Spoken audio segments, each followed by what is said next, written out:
Good YouTube. Quinn Wade coming to you with that instant basketball analysis on Analysis Playground on YouTube, exclusively on there forever. And we're gonna talk about the Jazz. They beat the Miami Heat 115 to 111. The Heat go to 28 and 27 and 16 and 11 at home. The Jazz go to 17 and 37, 7 and 20 on the road. Miami won the first quarter 32 to 26. They lost the second quarter 35 to 20. They won the third quarter 30 to 24, and they lost the fourth quarter 30 to 29. But that did not matter because they won by 4. Bryce made 2 free throws and a 3. And then on top of that, they ended up getting some clutch baskets from Ace Bailey, him attacking the basket, getting layups and dunks. And then obviously just some well-placed time shots throughout the game by his teammates. And let's talk about the Jazz more. Lauri Markkanen played 25 minutes. He had 17 points. He went 5 of 14 from the field. Played on the perimeter a lot in this game. He also went 3 of 8 from 3. He also went 4 of 4 from the free throw line. He had 8 rebounds, 1 assist, 1 turnover, 2 offensive rebounds, 2 personal fouls, and a -6 and plus minus.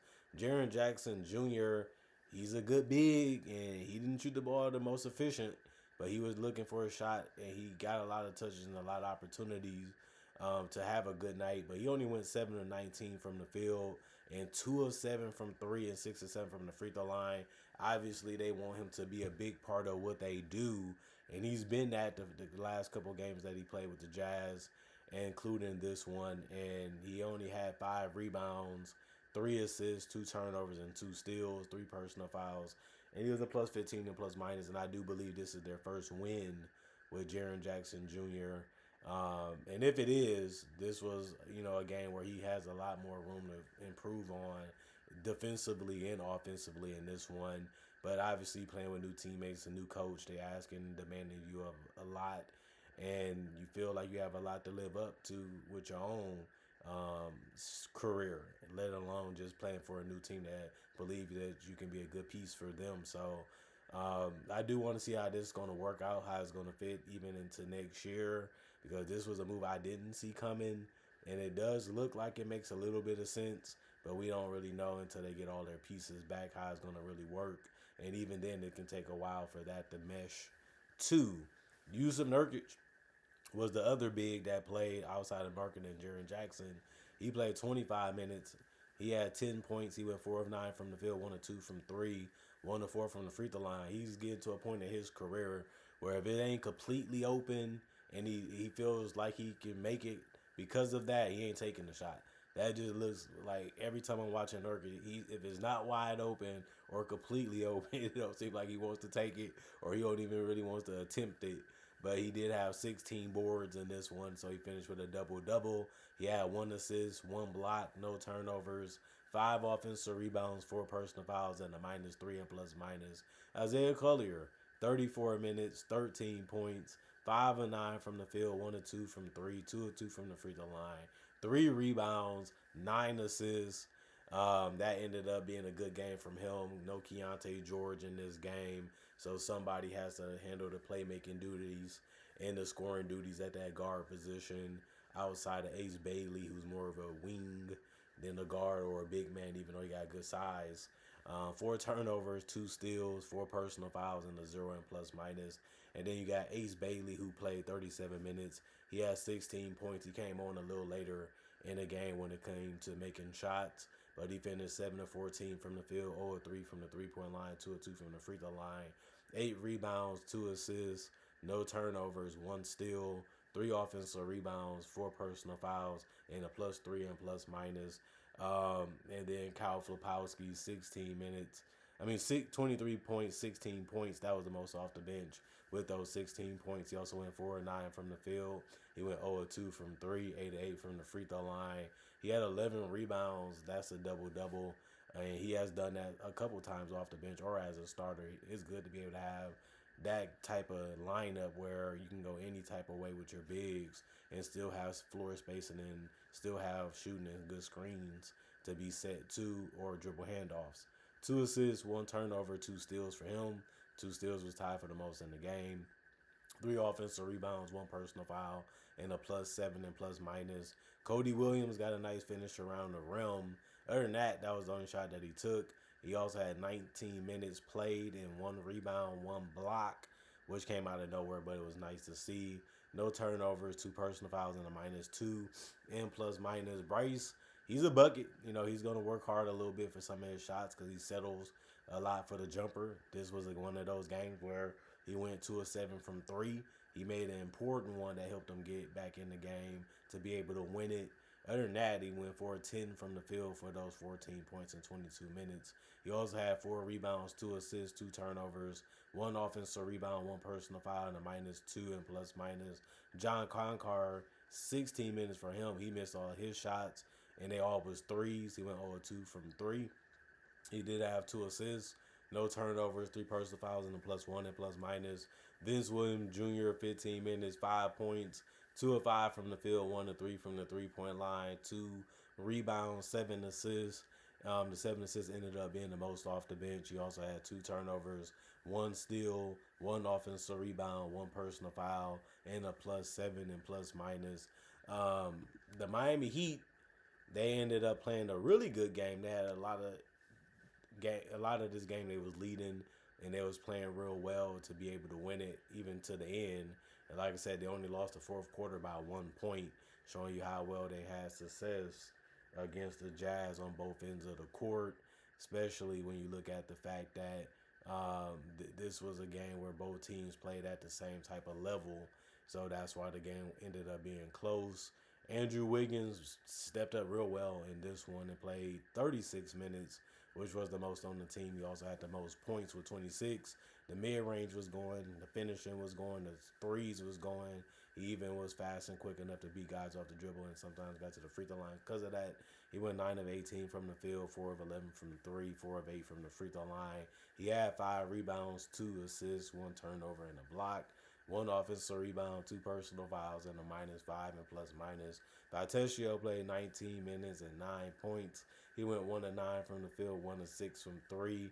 He went 6 of 6 from the free throw line. That's how he scored basically all of his points. The other one came from a 3. He just couldn't make any shots on the perimeter in this one, and also inside the perimeter too. Did have 5 rebounds and 2 assists, 1 turnover, 1 steal, 2 offensive rebounds, 2 personal fouls, and a +8 and plus minus.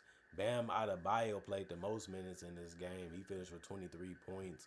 He went 8 of 18 from the field and 1 of 5 from 3 and 6 of 10 from the free throw line. He missed a lot of ones that he should have made in this one, and that did almost cost him the game. But some of his teammates also didn't step up the way that they needed to be able to have a good chance of finishing this one out with the win.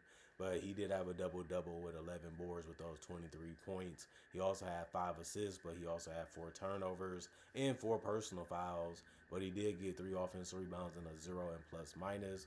Khalil Ware didn't have as big as a night as the last one, mainly because he only played 14 minutes. He got 8 points and went 3 of 6 from the field, 1 of 4 from 3, and 1 of 2 from the free throw line. He also had 6 rebounds, 2 turnovers, and a steal. And he fouled out of this one, which is what held him back. He couldn't guard anybody with discipline or the right way. Kept getting beat, +10 and plus minus. Davion Mitchell, 31 minutes, 12 points, 3 of 3 from the field, 1 of 1 from 3, 5 of 6 from the free throw line, 2 rebounds, 5 assists, 1 turnover, 4 personal fouls, and a -6 and plus minus. You got to take the best shots that you can get.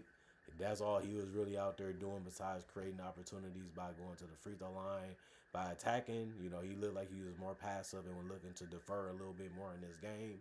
And that's something he was doing the entire season, so I can see why he wanted to do that. But obviously different teams are going to require you to take different looks and different type of thinking patterns, in those games. And he had to change the way he looked at this game because of that. And he lost a lot of potential assists because of that. But it happens. You got to make the change. You got to make the adjustments. And you got to be ready to counter, what the team is trying to do to you every possession, basically. Yaka Chonis played the best off the bench, which was 32 minutes. He had 20 points. He had 7 of 12 shooting from the field and 6 of 10 from 3. He had another three that he ended up missing, and that would have gave them a good chance of winning the game, but he couldn't make it. And then they ran out of time, and Bryce made free throws. 3 rebounds, 1 assist, 2 turnovers. He also had no personal fouls, had 2 offensive board out of the 3, which means majority of them was offensive, a -10 and plus minus. Myron Gardner played 6 minutes. He went 0 of 1 from the field, which was a 3. He had 1 assist, 1 turnover, 1 personal foul, was a -10 and plus minus. Jaime Jaquez hasn't been good lately. He played 31 minutes, had 9 points, but he had to go 1 of 7 from the field, 1 of 3 from the 3-point line, with 6 of 8 shooting from the free throw line. He also had 4 boards, 5 assists. The 5 assists ended up being the most off the bench. He had 1 turnover, 2 steals, 1 offensive board, 2 blocks, 2 personal fouls, was a -12 and plus minus. He did a lot of things for the team tonight. And, that kind of made you look at it a little different when you look at his performance because of the inefficiency from the field. But the free throws and everything else that he did, it's like, well, his game wasn't that bad when you look at other things. And then Nikola Jovic played 17 minutes. He missed every single shot. He went 0 of 4 from 3. That was all his field goals, besides also going 0 of 2 from the free throw line. He also had 4 rebounds, no turnovers, and he had 1 offensive board, 1 personal foul, was a +5 and plus minus. And then Drew Smith played 17 minutes. He had 4 points. He made his only field goal. He also made all of his free throws, going 2 of 2. He also had 3 rebounds, 3 assists, 1 turnover, and 2 steals. No personal fouls, and was a 0 and plus minus. Both teams shot 42% from the field. The Heat just shot 79 field goals, while the Jazz shot 92. 45 three-pointers taken by the Heat, they made it at 33%. 36 taken by the Jazz, they made it at 28%. 44 free throws taken by the Heat, they shot 68%. And then 31 taken by the Jazz, they shot 87%. A 13 difference in free throw shooting really, really does give a chance for a team that's not shooting the ball that great a good chance of getting back in the game and having a chance to win it. 43 rebounds for the Heat, 58 for the Jazz, 24 assists for the Heat, 29 for the Jazz, 14 turnovers for the Heat, 12 for the Jazz, 6 steals for the Heat, 8 for the Jazz, 3 blocks for the Heat, 2 for the Jazz, 10 offensive rebounds for the Heat, 15 for the Jazz, and then 33 defensive rebounds for the Heat, 43 for the Jazz, and 22 personal fouls for the Heat, 25 for the Jazz. The Jazz, they had a chance to blow this one. Instead, they chose to win it. I ain't really got much else to say besides the closest games is just all about who wants it more, who can go out there and make the tough ones, go out there and create shots and for themselves and for others. Obviously, the Jazz kept coming back with what they had, and then obviously the Heat tried to do the same. A couple misses ended up helping Utah get all the way back in and allowed them to take the lead. And then the Jazz just kept making shots and making free throws, and the Heat just couldn't do it enough to be able to win this game while the Jazz was.